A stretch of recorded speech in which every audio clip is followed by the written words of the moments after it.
Hi there. In this video, we're going to talk about hypothesis testing for the population mean. And I want to point out that hypothesis testing can be done for other statistics other than the mean, but we're just going to focus on the mean here in this video. And what this is about testing claims. Someone makes a claim about what the population mean is, and we want to test that claim. We're going to take the evidence, compute statistics from that evidence, and see if those statistics are strong enough to support an alternative to that claim. Okay, so let's see how we can all put this together. All right, so hypothesis tests for the population mean. First, we're going to talk about null and alternative hypotheses. So what is a hypothesis? A hypothesis is just a statement. It may or may not be true. Okay? The alternative hypothesis that we're going to consider is the claim that we're examining. So this is the thing that we're going to be collecting evidence for to see if it might be true. The null hypothesis is contrary to that claim. This is what we would fall back on if we are unable to collect sufficient evidence to prove the alternative. So we're going to try to prove the alternative, but we're going to assume that the null hypothesis is true until we have proven the alternative hypothesis. Okay, so the null hypothesis represents the status quo, what we would assume if nothing is proven to the contrary. The alternative hypothesis is an alternative to the null hypothesis, but we need evidence in order to believe it. Okay, and I also want to point out that we have notation for these hypotheses. The null hypothesis is written H subscript 0. The alternative hypothesis is written H subscript A. All right, let's just look at a quick example to get thinking about things the way we need to for hypothesis testing. Consider we have two identical bags, each containing 10 marbles.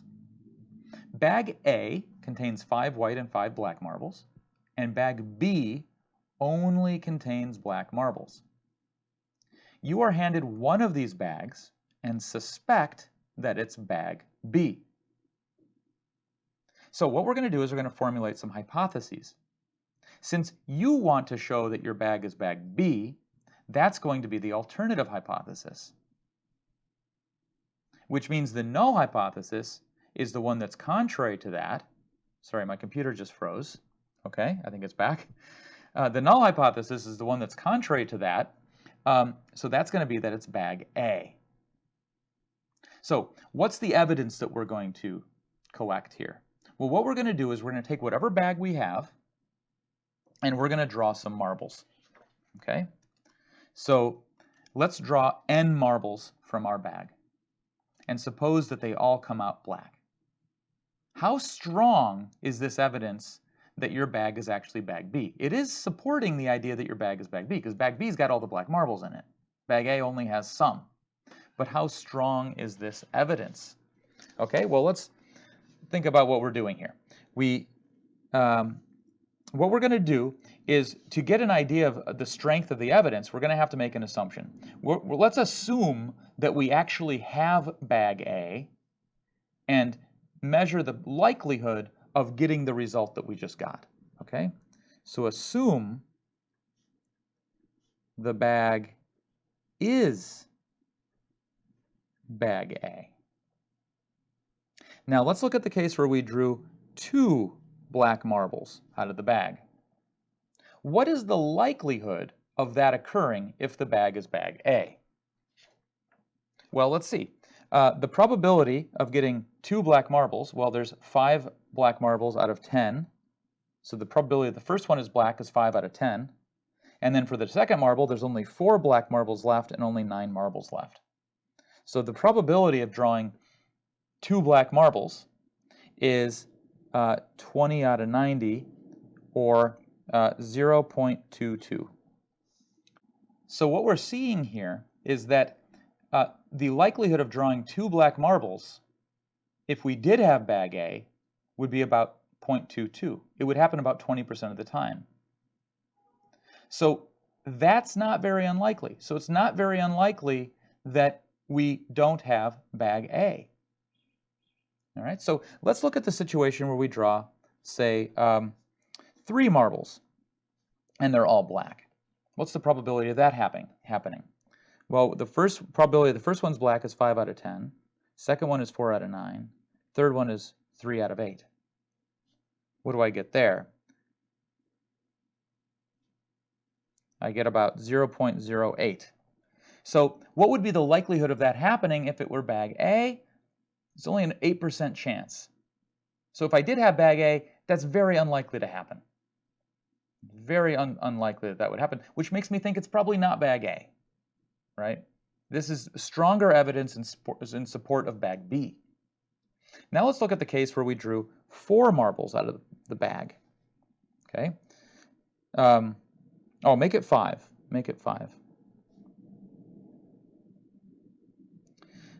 So it's going to be 5 times 5 out of 10 times 4 out of 9 times 3 out of 8 times 2 out of 7 times 1 out of 6. What is that? It's about 0.004. If we did have bag A, this would happen only 0.4% of the time. That's very unlikely, which makes me think it's very unlikely that we do have bag A. This is even stronger evidence in support of the idea that it's actually bag B. It doesn't guarantee that it's bag B, but since it's so unlikely in the case of bag A, it makes us think that it's not bag A. This is how hypothesis testing is going to work. We are going to assume the null hypothesis and then show that the data that we have is so unlikely under that assumption that that assumption is almost certainly not true. Okay, so this is how hypothesis testing works. Okay, so when writing down our alternative hypothesis, there are 3 possibilities. There's the situation where we think that the actual mean is less than what is stated in the null hypothesis, that we think it's more than what's stated in the null hypothesis, or that we think it's just different than what's stated in the null hypothesis. Those are the 3 different cases. They are called a left-tailed, right-tailed, or two-tailed test. And the reason we call them that name we'll see later in this video. Okay? But note that for the null hypothesis, we always assume the population mean equals some predetermined value. Okay? Now, the alternative hypothesis will always be a statement to the contrary, right? So this will always be something that's contrary to this. They can't overlap. And one important thing to note is that left-tailed and right-tailed tests are only used in practice when an effect can only be in one direction. So we know that it can only be greater than or only be less than, or else we have very good reason to believe that, to understand that it's not relevant to consider the other case. Okay, so just in practice, you're probably going to be doing two-tailed tests almost all of the time. But in our examples, we will be considering all 3 of them probably about just as evenly because we want to practice how to deal with all the 3 cases. Okay, but I just want to point out that in the real world, two-tailed test is almost always what's done. Okay, let's look at some examples. A medical trial is conducted to test whether or not a new medicine reduces cholesterol by 25%. What would the null and alternative hypothesis be in this case? Well, the null hypothesis would be that the cholesterol level is not reduced, that it just is 25%. The alternative hypothesis would be that it is reduced, so it would be less than 25%. So they want to test this claim, but if they can't prove it, we're going to fall back on the idea that it actually is just 25%. Okay, another example. We want to test whether the mean GPA of students in American colleges is different from 2.0. Well, we just want to see if it's different then. So our alternative hypothesis is just going to be that it's not equal to 2.0. The null hypothesis is that it is equal to 2.0. Finally, we want to test if it takes more than 45 minutes to teach a lesson plan. All right, so in this case, our alternative hypothesis is that it's more, the average amount of time it takes to teach a lesson plan is more than 45. The null hypothesis is that it's equal to 45. So these are the different types of hypotheses that you can come up with. All right, next up, we have type 1 and type 2 errors. So there are different situations that might occur here.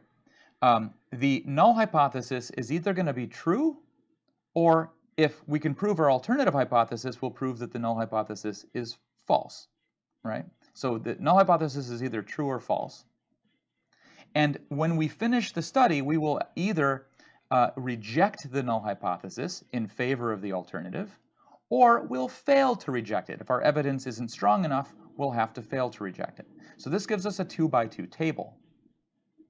If the null hypothesis is true and we end up rejecting it, then we've made an error. We should not have rejected it if it was true. This is called a type 1 error. If the null hypothesis is true and we fail to reject it, then we've made the correct decision. That's not an error. If the null hypothesis is false and we rejected it, that's the right decision. If the null hypothesis is false and we fail to reject it, that's called a type 2 error. Now what we're concerned with mostly are type 1 errors. Type 2 errors are relevant, but we aren't going to be focusing on them in this class. So here's an example. In a court trial, a suspect is presumed innocent until proven guilty. What are the null and alternative hypotheses for the court case? Well, the null hypothesis is what we fall back on. That's that he's innocent. Right? The alternative is that the suspect might be guilty. Now, what would be the type 1 and type 2 errors? Well, the type 1 error is that the null hypothesis is true, but we rejected it. So the suspect wasn't innocent, but we declared him guilty. We ended up convicting an innocent person. A type 2 error, what would that be? That would mean the suspect is not innocent, but we failed to say so. He was actually guilty. So we just let a guilty person go free. Now, those are both serious errors. You don't want to do either of those things, but what we consider to be most important is avoiding a type 1 error. We don't want to convict an innocent person. Okay, and this is the thing that we focus on in hypothesis testing in general. We focus on this type 1 error. We want to minimize the likelihood of a type 1 error occurring. All right, so the likelihood of a type 1 error is called the significance level, and it's denoted by the Greek letter alpha. So it is the probability of rejecting the null hypothesis when the null hypothesis is, in fact, true. So you can think of alpha as the bar that we set, that the evidence must overcome in order for us to reject the null hypothesis. The evidence has to be at least that strong. Alpha is how strong the evidence has to be. If you're publishing a paper to a journal, the journal will give an alpha. They'll say, hey, here's your alpha. You've got to have your evidence this strong in order to publish here. If it's not that strong, we don't want your result. Okay, next up, the p-value. The p-value is the probability of obtaining a measurement at least as extreme as the one that we actually measured, under the assumption that the null hypothesis is true. Remember when we were doing the bag example, we assumed that we had bag A, and then we looked at the probability of getting the result that we got under that assumption. Doing the same thing here. We're going to assume the null hypothesis and see what is the likelihood of getting our result under that assumption.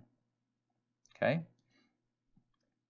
So what we're going to do is we're going to get our data and we're going to measure something from it. We're going to measure a statistic. In this case, in our case, it'll be a sample mean. It will fall somewhere in the distribution of possible sample means. The p-value is the probability of getting a sample mean at least as extreme as the one that we measured. So if we were doing a left-tailed test, extreme means in the direction to the left. So if our sample statistic was right here, the left-tailed, the p-value is the probability of getting a value that much or less. If we were doing a right-tailed test, the p-value is the probability of getting a value as much as our measured value or more. If we do a two-tailed test, we have to go in both directions. So we're going to find our sample statistic, our sample mean, and we're going to go this way and this way. So we actually have to double the probability that we would get from a one-tailed test. And that makes it harder to prove results using a two-tailed test. But remember, in practice, when there's no good reason that a measurement should necessarily appear to the left or right, we don't know that it should be over in this direction as opposed to that direction, or there's no good reason to disregard measurements to the left or right, then we should compute the area of both tails. And that's what I was saying before. And that's why typically people fall back on a two-tailed test if they have no other reason to do it any other way. But regardless of which test you use, left, right, or two-tailed, what we're going to do to find this value over here is we're going to compute a t-value. And the t-value is computed as follows. We're going to have our sample mean, our population mean, our sample standard deviation, and our sample size. You put them together into this expression. This looks a lot like a z-score, but it's for a t-score. And that will position us on this axis. And the distribution that we're looking at is the t-distribution. This is the student t-distribution, and we are finding our position on the t-axis by making this computation. So, in summary, this is putting it all together. To do a hypothesis test, first thing we need to do, formulate the null and alternative hypotheses. I think there's room for me to come back here on the screen. Formulate the null and alternative hypotheses. Remember, the null hypothesis will always be mu equals some value. The alternative will be one of these three things. Step 2, collect data. And from that data, we're going to get the sample mean, the standard deviation, the sample size. We're going to compute this test statistic. Step 3, compute the p-value. We're going to look to see what the likelihood is of getting a value at least as extreme as the test statistic. And step 4, we're going to compare the p-value to the significance level. We want our p-value to be less than or equal to the significance. If it is, we reject the null hypothesis, yay, that's what we want to do, in favor of the alternative hypothesis. And we say that there is sufficient evidence in favor of the alternative. If, however, the p-value is greater than alpha, then we fail to reject the null hypothesis. There is not sufficient evidence in favor of the alternative.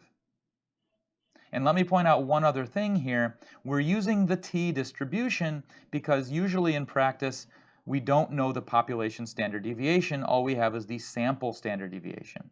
That's when you use the t-distribution. If, for some reason, you happen to know the population standard deviation, then you should use the normal distribution instead. Okay, but in the examples we look at, we will not know the population standard deviation. That's very unlikely to happen in the real world. And just another picture to illustrate what's going on. In a left-tailed test, these are the hypotheses, this is the picture, and in each one of these, this is the statistic. Right-tailed test, we're going to the right. Two-tailed test, we're going to both directions. Now let's look at some specific examples here. Dive depth. An oceanographer claims that the mean dive depth of North Atlantic right whale is 115 meters. A random sample of 34 dive depths has a mean of 121.2 meters and a standard deviation of 24.2 meters. Is there enough evidence to reject the claim at this significance level, alpha equals 0.1? All right, let's write down what we have here. They claim that the mean dive depth is 115 meters. This is the claim in the null hypothesis. They're claiming that the population mean is 115. What do we want to prove? We want to reject that claim. We want to prove the opposite. What's the opposite of this? Well, the opposite of equals is just not equals. It doesn't say that we're trying to prove that the depth is more or less, so I don't write greater than or less than. I'm just going to write not equals to. So what we have here is a two-tailed test.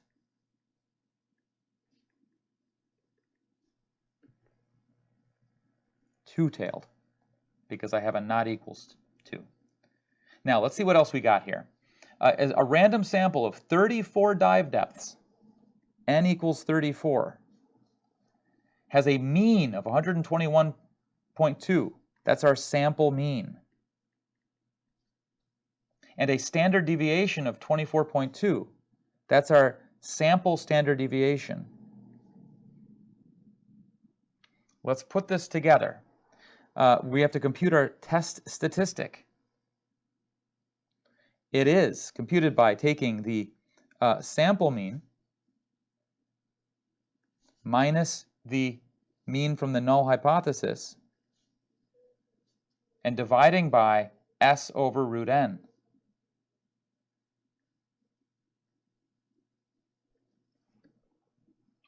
And when you compute this out,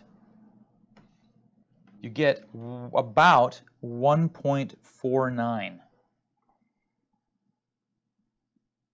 Now what's next? We need to compute our p-value. Right? Our p-value comes from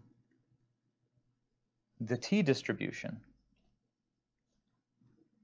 Okay, so what we're going to do is we're going to go to a t-distribution calculator. All right, so here we are in a stat crunch, and I'm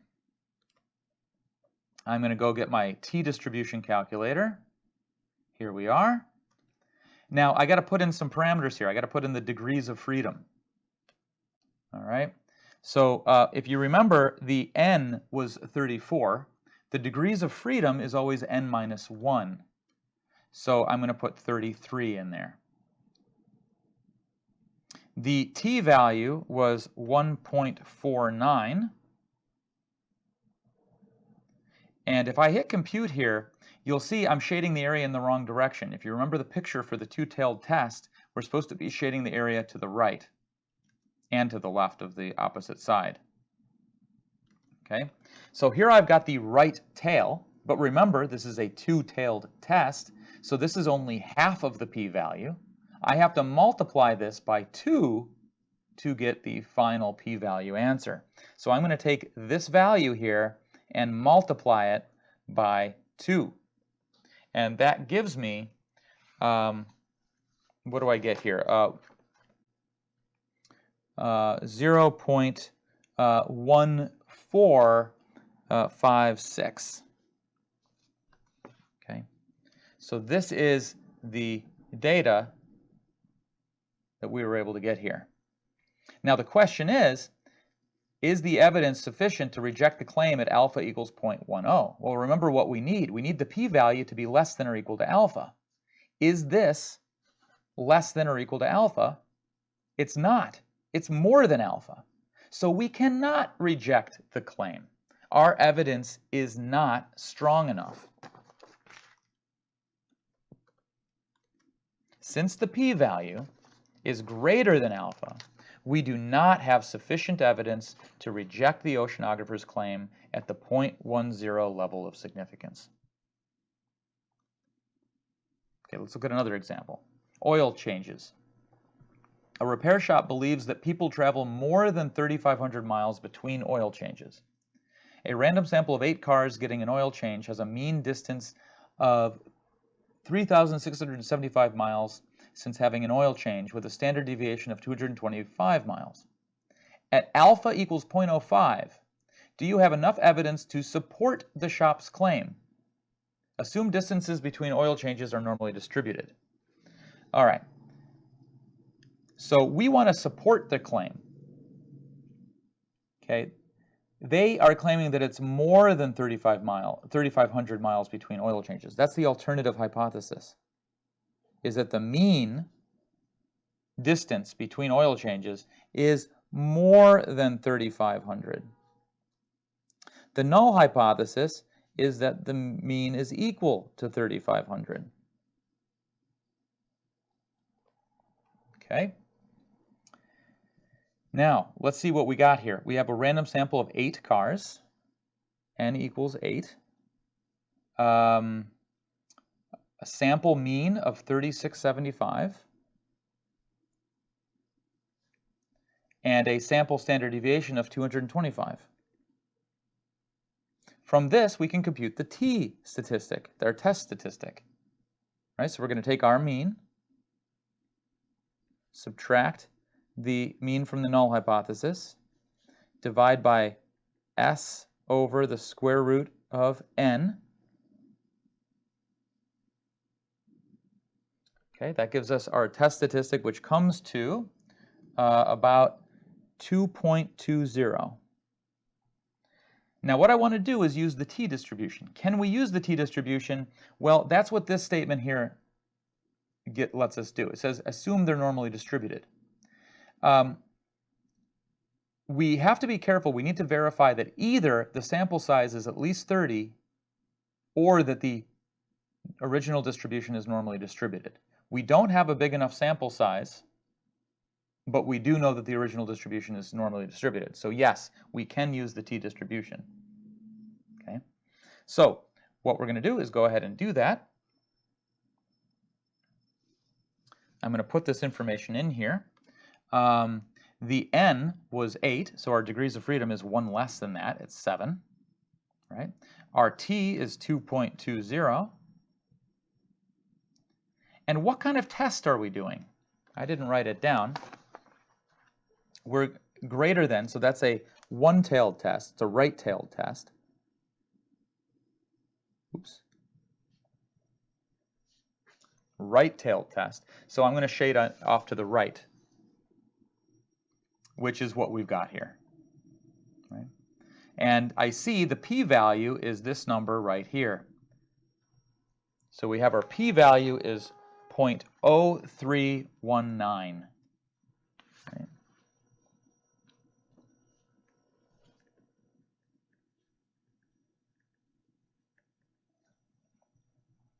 Okay, let's go back and see what we can say here. We need our p-value to be less than alpha. Alpha is 0.05. Is this less than alpha? It certainly is. So therefore, since the p-value is less than alpha, we do have sufficient evidence to support the repair shop's claim at the 0.05 level of significance. Okay, let's look at the last example here. Waste generated. As part of your work for an environmental awareness group, you want to test a claim that the mean amount of waste generated by adults in the United States is less than 5 pounds per day. In a random sample of 19 adults in the United States, you find that the mean waste generated per person per day is 6.43 pounds, with a standard deviation of 1.21 pounds. At alpha equals 0.01, can we support the claim? All right, well, let's see. We want to support this claim, and they're saying that the claim is that the mean is less than 5. So our alternative hypothesis is that the mean is less than 5. The null hypothesis is that the mean is equal to, to 5. Don't know why I was writing 0. Okay, so this is what we're dealing with. Let's see what we got here. In a random sample of 19 adults, n equals 19, the sample mean was 6.43 and a standard deviation of 1.21. So what kind of test do we have? We have a left-tailed test.